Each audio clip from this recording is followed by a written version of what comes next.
2 दिन बाद एक मुस्लिम तंत्र मंत्र वाला मिला। माँ और पापा को उस तांत्रिक ने कुछ बबूत पढ़कर दी जिसे विनी के कमरे में छिड़कना था और घर के बाकी हिस्से में भी छिड़कना था। किसी तरह विनी की नज़र से बचकर सारे घर में बबूत छिड़क दी गई। उस रोज कई साल विनी ने अच्छी तरह से खाना खाया। 1-2 दिन बाद मुस्कुराई भी। माँ को तांत्रिक पर अटूट विश्वास हो गया। अगले कुछ दिन हमारे लिए बेहद सुहाने रहे। विनी हमारे बीच कुछ देर के लिए आकर बैठती और 1-2 बार मुस्कुराती भी। उसके ठीक होने की उम्मीद भी बन सी गई थी। पापा ने तांत्रिक को विनी की हालत में हुए सुधार की जानकारी दी तो वह आत्मविश्वास से भर गया। अगले दिन उसने हवेली में आकर पूरे घर को बंधन मुक्त कर दिया और आश्वासन दिया मानो तांत्रिक के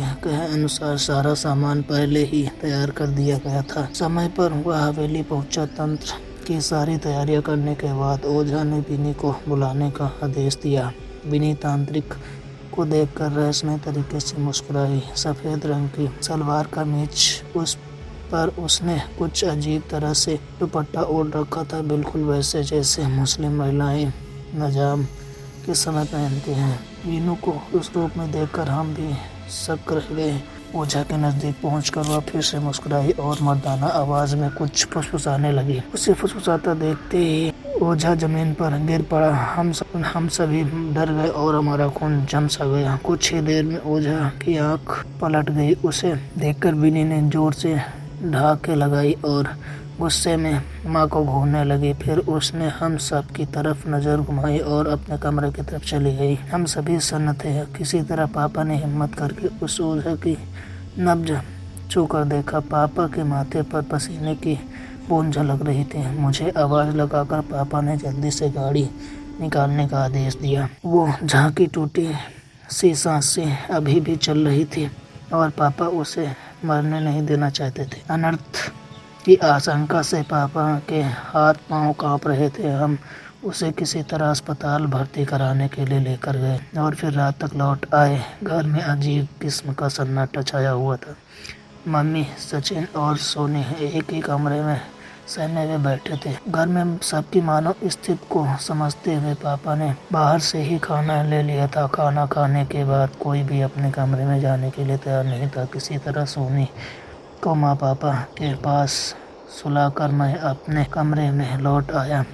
समझ नहीं आ रहा था कि मनहूस कहूँ या लकी। इस हवेली में आने के बाद पापा ने बहुत तरक्की की। भला कोई भूतिया घर भी किसी के लिए शुभ हो सकता है क्या? कहीं भी नहीं को कोई मानसिक परेशानी तो नहीं हो रही। लेकिन ओझा का उसी समय गिरकर डॉक्टर का कहना है कि ओझा को हार्ट अटैक आया है। वो तो किसी को भी आ सकता है। मैं अपनी आंखों से देखे हुए सच को विज्ञान की कसौटी पर रखकर ढूंढ के प्रयास में लगा था। रात के 12 बजे तक सचिन सो गया था लेकिन मेरी आंखों में नींद नहीं आ रही थी। माँ, पापा और सोनी का हाल जानने के लिए मैं अपने कमरे की ओर जाने के लिए निकला तो देखा विनी पापा मम्मी के कमरे में के बाहर खड़ी सिसक रही थी। उसकी पीठ मेरी ओर थी लेकिन ध्यान से सुनने पर उसकी कुछ आवाजें आ रही थी। टूटे हुए लहजे में मुझ तक पहुँच रही थी। मैं कमरे के पीछे खड़ा होकर सुनने की कोशिश करने लगा। हमारे वालिद और मम्मी को माफ़ कर दो। वह सब हमारी खैरियत चाहते हैं। अल्लाह के लिए उनकी जान बख्श दो। अल्लाह मदद कर। विनी की आवाज़ मुझ तक पहुंची। विनी की भाषा सुनकर पूरे शरीर में अजीब सी झुरझुरी दौड़ गई। मेरे हिंदू परिवार में पली बड़ी बहन कब से इतने साफ उर्दू बोलने लगी? दिमाग काम नहीं कर पा रहा था। अचानक ही प्यास से मेरा गला सूखने लगा। वह किसी से याचना कर रही थी। क्या रहस्य है इस उर्दू का? मैं समझ नहीं पा रहा। अगले कुछ दिन विनी ने अपने कमरे में ही बिताए। तीसरे दिन खाने की टेबल पर बैठते हुए उसने माँ से खीर खाने का फरमाइश की। माँ ने खुशी खुशी उसके लिए खीर बना दी थी। फिर धीरे धीरे उसके खाने को लेकर मांग बढ़ती गई। वो चाट मांगती तो कभी भटूरे। अपना खाना सीधा कमरे में उठाकर ले जाती। उसका पहनावा, रहन सहन सब मुस्लिम महिलाओं की तरह हो गया था।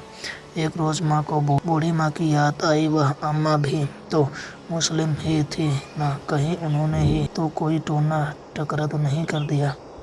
मेरी बच्ची पर माँ अब अम्मा को ही कसूरवार ठहरा रही थी, लेकिन ऐसा आसानी से तो वह मानेगी नहीं। किसी तांत्रिक को ही मदद लेनी पड़ेगी। माँ ने शाम को पापा को अपने दिल की बात बताई। अभी हॉस्पिटल से उस ओझा को देखकर आ रहा हूँ।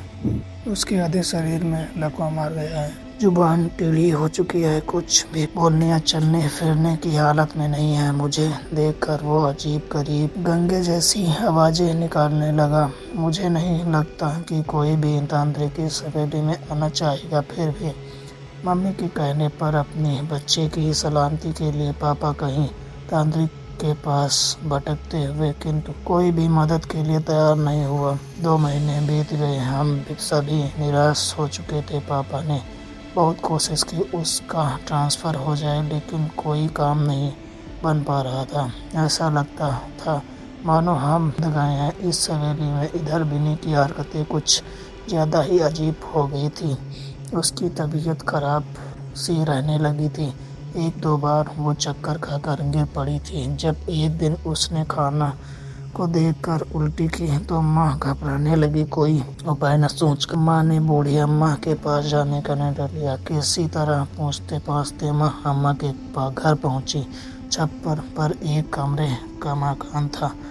घर के सामान के नाम पर कुछ बर्तन और एक चारपाई रखे थे। माँ को देखकर थोड़ा परेशान सी हो गई। मालकिन कैसे आना हुआ, मुझे बुला लिया होता।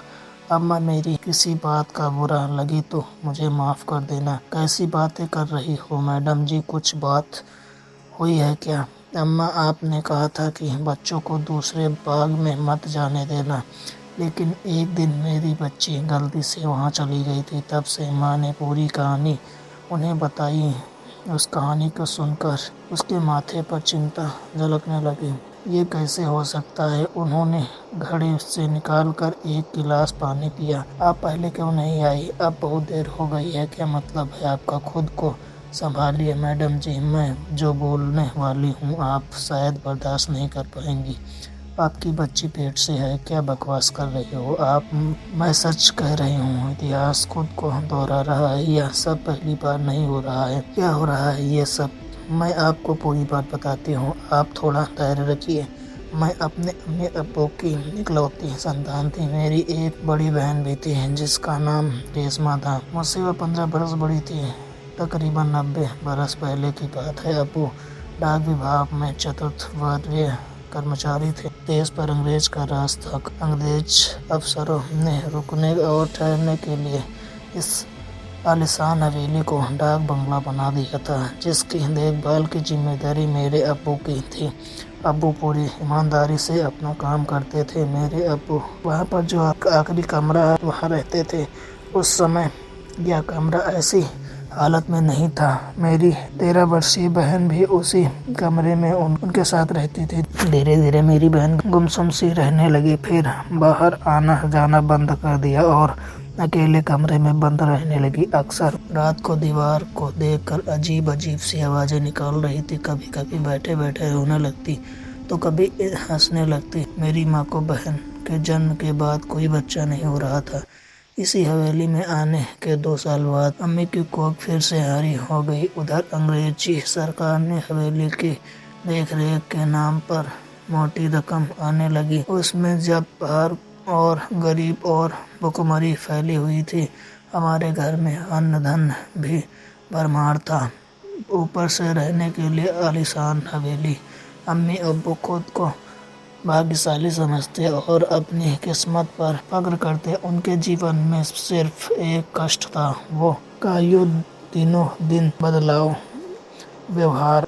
अब्बू बहन को कई बार मारते और ओझा के पास भी लेकर गए, लेकिन उसकी हालत में सुधार नहीं आ रहा था। कोई भी डॉक्टर, वैद्य, हकीम, तांत्रिक उनकी परेशानी की नब्ज नहीं पकड़ पा रहा था। इधर अम्मी अब्बू गोद भरी होने की खुशी में फूली नहीं समा रही थी और उधर एक खौफनाक खबर से उनका सामना हुआ। आपकी बहन पेट से थी। एक दिन बहन को देखकर अम्मी के कान में यह बात बताई तो उनको अपने कानों पर विश्वास नहीं हुआ। सारा दिन कमरे में बंद रहने वाली बहन कैसे पेट से हो गई? लोक लाज का भय अम्मी को भीतर तक हिला गया। किसी तरह हिम्मत करके अब्बू को सारी बात बताई तो मानो घर में तूफान सा आ गया। अब बात कल्पना और विज्ञान से बिल्कुल परे थी। पापा ने बहन को बहुत प्यार से पूछा, लेकिन उसने कोई जवाब नहीं दिया। अब्बू के गुस्से और मार के सामने भी बहन की जुबान नहीं खुली। कोई और उपाय न सूझा तो आखिर में गांव के एक बुजुर्ग को अब्बू ने सारी बात बताई। उन चाचा ने अब्बू को एक तांत्रिक का पता दिया। अब रेशमा आपका पहना हुआ एक कपड़ा लेकर उस तांत्रिक के पास जा पहुंची। अब्बू से बहन का कपड़ा लेकर मंत्र और साधना करने लगा। कुछ देर बाद तांत्रिक ने अब्बू को कहा, तुम्हारी बेटी का बचपन बहुत मुश्किल है, लेकिन मेरी बेटी को हुआ क्या है और यह सब क्या हो रहा है? तुम्हारी बेटी पर एक भूत प्रेत या आत्मा का साया नहीं है। अगर कोई होता तो मैं शायद तुम्हारी बेटी को बचा भी लेता। तुम्हारी बेटी के जिस्म में एक जिन्न ने अपने काबू में कर रखा है। जिन्न बहुत शक्तिशाली होते हैं, उन्हें रोकने की ताकत इंसान के पास नहीं है। यह कहानी आपको अच्छी लगे तो हमारे चैनल को सब्सक्राइब करें।